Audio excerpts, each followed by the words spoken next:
does this warning that has just been issued in the last few seconds, does that mean that the IDF are about to start attacking civilian infrastructure in northern Gaza? This warning is not new. Israel warned the people in the Gaza Strip 2 weeks ago, originally asked 24 hours to vacate from the northern Gaza Strip because the hostilities are going to come. We've given over 2 weeks because we take very seriously our obligations under international law to do everything we can to keep civilians out of harm's way. Of course, the first deadline was 24 hours. The first deadline was 24 hours. Yes, exactly. So this is repeating a warning that was given 2 weeks ago. So in order to give the people of Gaza ample time to move out of areas where there's going to be very heavy fighting because Hamas has embedded itself deep underpopulated areas. As part of this operation that Israel is going to move ahead with in response to the October 7th massacre, let's remember, it's only been 3 weeks since Hamas murdered 1,400 people in the worst terror attack since 9/11. Israel is going to go in to destroy the terror organization that committed this massacre. Now, what's the problem? Sorry, just to be clear then, the answer to the question was, are you reissuing the warning because the IDF, the Israel Defense Force, is about to target civilian infrastructure? Is that why the warning has just been issued in the last few seconds? No, Israel is issuing this warning because we're going to target military infrastructure that is embedded underneath civilian infrastructure. We have a whole network of tunnels inside the Gaza city, for example, that Hamas has built underneath homes, under roads, under schools, under hospitals. Just yesterday, we released intelligence showing that Hamas's command bunker is in fact located underneath the Shifa hospital in Gaza. Hamas is using the fuel that it has stockpiled in order to ventilate its tunnels under the hospital instead of releasing it for the ventilators in the hospitals themselves. So we're targeting Hamas infrastructure. We have no interest in targeting civilian infrastructure. The problem is Hamas is deliberately using the people of the Gaza Strip as human shields. And so we're asking people to get out of the way. We've given them more than 2 weeks' notice, which is ample and I believe unprecedented in the history of international warfare as far as warnings go, so that we can target the terrorists who perpetrated the October 7th massacre while not hurting the civilians. I should reiterate, Eylon, that the first flee northern Gaza warning gave 1.1 million people only 24 hours to evacuate. And then what we saw was international pressure brought upon the Israelis to extend that deadline. You mentioned there the Al-Shifa hospital. Last week I interviewed Dr. Ghassan Abu Sittar. He is a British Palestinian doctor working with Médecins Sans Frontières. He is now working at the Al-Shifa hospital. He says that within the hospital's remit, within the area of the hospital, there are hundreds, if not thousands of people sheltering, that they are overwhelmed with casualties from Israeli bombing, as well as routine patients, so women giving birth, babies on incubators, elderly people needing care. What do you expect those people to do? They can't move, can they? You know, it's only been a week since a Hamas rocket hit a hospital in Ashkelon in Israel. It hit the maternity ward. Thankfully, nobody was hurt because Israel had taken the move of moving all the incubators and the mothers, pregnant mothers, into the basement of the hospital as a precaution. Now, of course, that can't happen in Gaza because the basement of the Shifa hospital is used by Hamas as its command center. They're using the people of the Gaza Strip as human shields. We don't want to hurt them. Our war is against Hamas.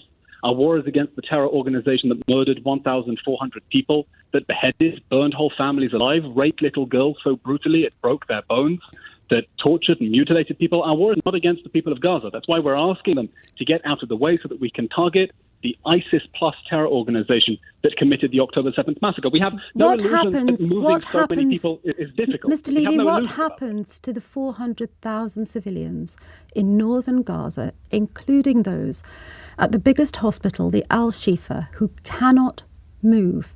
There is always in any population a group of people that cannot move because they are elderly, they're disabled, they are ill, they have nowhere else to go. What is going to happen to them is the question.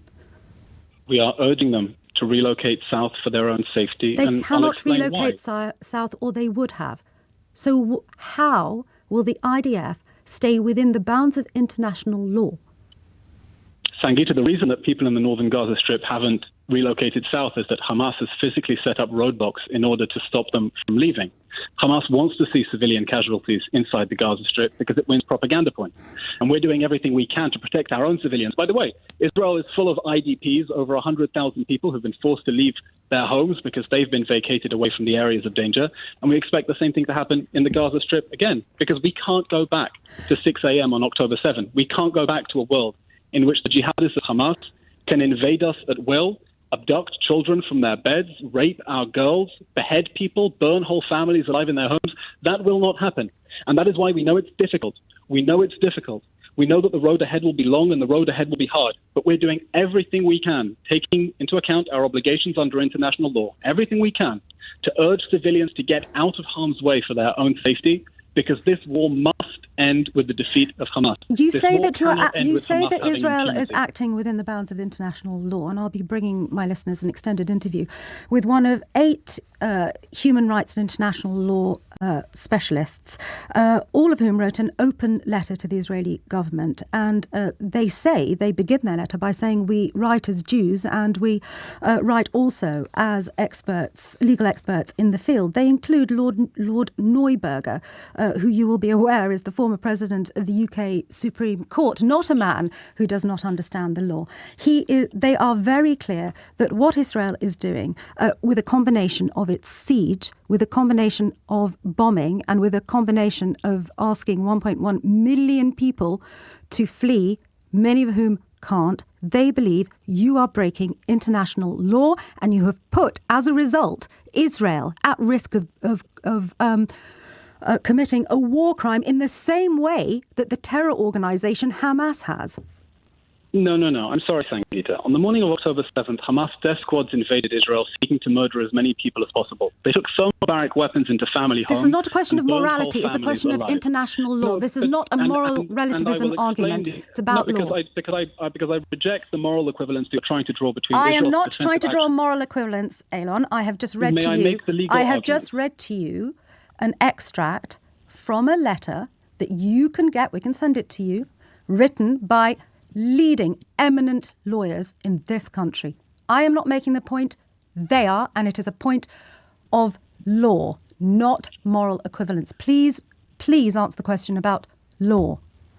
I take that point. Needless to say, we firmly disagree with that assessment, as have many other international lawyers, and I will gladly lay out the case. On October 7th, the Israeli people were the victims of an unprovoked act of aggression, a war crime, a crime against humanity with the atrocious massacre. Now, that triggers our right and our duty under international law to defend our people. The proportionate response, that exercise of self-defense, is to totally disarm the enemy that committed that atrocity so that it can never do it again. And we are pursuing that legitimate objective by striking legitimate military targets and by doing everything that we can under international law to urge civilians to leave. It's important to remember that the rules of international law were not written in order to favor jihadi terrorist organizations against democratic sovereign states. We take our obligations very seriously. Many international lawyers, including members of the House of Lords, have spoken very forcefully about Israel's right to dismantle Hamas in response to the October 7th massacre, a point that, by the way, former President of the United States, Barack Obama, just hours after the initial massacre, said the whole world must stand by Israel's side as it works to dismantle Hamas. That is a legitimate military aim. Now, unfortunately, people are going to suffer. That is the nature of war. It's the nature of a war that Hamas declared on us that we didn't want, we didn't start, we didn't expect. Suffering happens in war. And we plan to end this war so that there will be no more suffering, so that we can get out of this cycle of violence by ending the terror organization, the jihadi organization on our borders, meters away from our homes, so that it can no longer drag us into this cycle. We have just had a leading expert in military strategy on the programme, and he says that because of the nature of Gaza and the densely populated territory and the tunnels and the human shield, the use of human shields by Hamas, it is possible that by escalating your bombardment, escalating ground incursions, Israel puts at risk the safety of the hostages, the Israeli hostages, whose families desperately want them home alive. I'm glad you're mentioning the hostages, because Israeli society at the moment is really sick with worry. We're a very small country, 10 million people. We have over 230 hostages. Everyone knows someone who has had someone close to them taken hostage, and we're talking about 230 people, including 33 children under the age of 18, 10 toddlers under the age of 5. And we are going to do everything we can to bring them home, because their abduction from their beds is a war crime. There are children whose parents were shot in front of them and abducted by a violent jihadist group that is holding them in a tunnel right now. It is universally agreed. It is universally agreed that that is a war crime under international law. My question to you is the Israeli military strategy further endangering them? That's the question. And I know that you've given us a deadline with the time, which is why I'm rushing you. We're demanding that their immediate and unconditional return. There have been 4 hostages who've been released so far. But that was released through negotiation. Thanks to international pressure, not because Hamas suddenly decided to grow a humanitarian backbone. Thanks to pressure on Hamas and its supporters. And we're demanding more pressure be placed on Hamas and its supporters. And we know that if Israel were to step back, we would not see those hostages back. And I'll tell you how I know that. Because after the 2014 war, Hamas has been holding the bodies of 2 Israeli soldiers and 2 Israeli civilians. An Ethiopian Israeli called Avera Mengistu and a Bedouin Israeli, an Arab Muslim called Hisham Asayed, has been holding them hostage alive for all those years and has not given them back. So the prospect that Israel can stand back and negotiate for the hostages to be returned is not a realistic prospect. Understood. It's going to go after Hamas so it can no longer abduct our people again. That is an essential and legitimate goal of this war. Understood. Your team did give us a deadline with time, so I'm just going to go over by just 1 minute, because this is an important question that my listeners have raised many, many times, and I undoubtedly will raise again today. They claim that what Israel is doing in terms of asking 1.1 million people to flee south and then continuing to bomb Khan Yunis and the Rafah crossing is tantamount to ethnic cleansing. Sangita, that's an outrageous accusation. Israel is going after Hamas terror infrastructure, and I'll speak to Khan Yunis. On Thursday night, I think it was, Israel launched an airstrike in Khan Yunis against the Hamas rocket launcher that was wedged between a mosque and a kindergarten. Now, under international law, nobody disputes that that is a legitimate military target. And in response to the October 7th massacre, by the way, since then, Hamas has fired 8,000 rockets at us. I had to run to a bomb shelter twice yesterday. It is entirely legitimate for Israel to take out that infrastructure. So we're asking people to leave the north, because the north is where Hamas has most of its tunnels, and we're going to see the most intense fighting. But we've been clear this war is going to end with us destroying the whole of the Hamas infrastructure responsible for the October 7th massacre. Every tunnel, every rocket launcher, every Hamas commander, every single Hamas foot soldier, because this war cannot end with Hamas free to commit the atrocities it did on October 7th. It's not going to be like previous rounds. You say this is targeted action. We plan to win it. You say this is targeted action and therefore is not ethnic cleansing. But over 7,000 Palestinians have now died in just 3 weeks. About 3,000 of those are children. That simply doesn't sound targeted. Sangita, the humanitarian situation in the Gaza Strip as a result of Hamas declaring war on us is tragic. No one is disputing that. What we do dispute is the casualty figures presented by Hamas. The Gaza Health Ministry is Hamas. It's the jihadi organization that just a few weeks ago chopped people's heads off, raped little girls, burned whole families alive. So forgive us while we are a little bit skeptical about the numbers they're putting forward. You may be numbers, but hang on a minute. Again, just a factual correction. Israel says that the Palestinian Health Ministry is run by Hamas. The health authority itself says that, in fact, the employees there are employees of Fatah who run the West Bank. Fatah, the same group of Palestinian representatives who Israel says that it now wants to work with. My question to you is, 7,000 civilians have died in just 3 weeks. We have seen 1,400 Israelis killed in that terrible attack by Hamas that no one is condoning, certainly no one on this programme.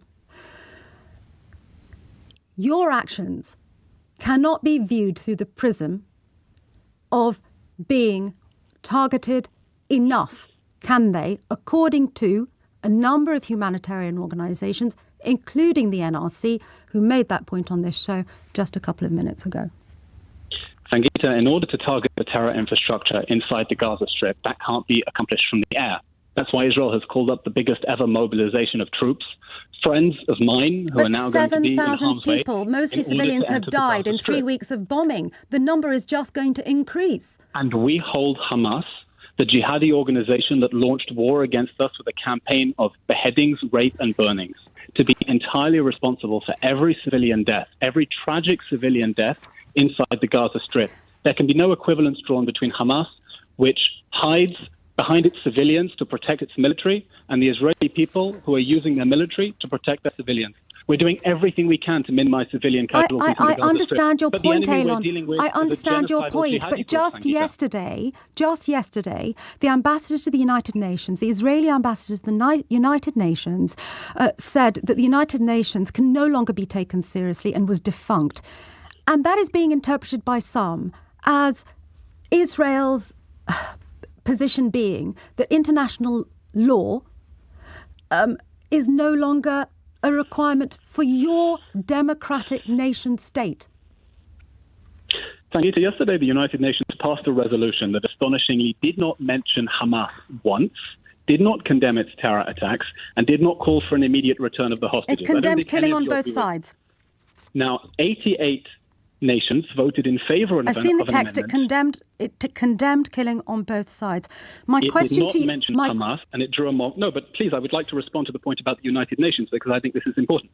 I don't think that a resolution passed by the likes of North Korea, Iran, and Russia has much moral authority. It was 120 countries. I remember that when Israel captured Nazi war criminal Adolf Eichmann, the United Nations condemned it.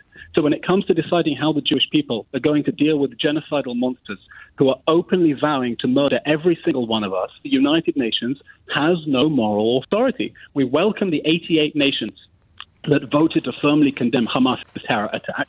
We do not treat as a moral authority the likes of Russia, North Korea and Iran deciding to call for a ceasefire. No, it was not a ceasefire. It was a humanitarian truce.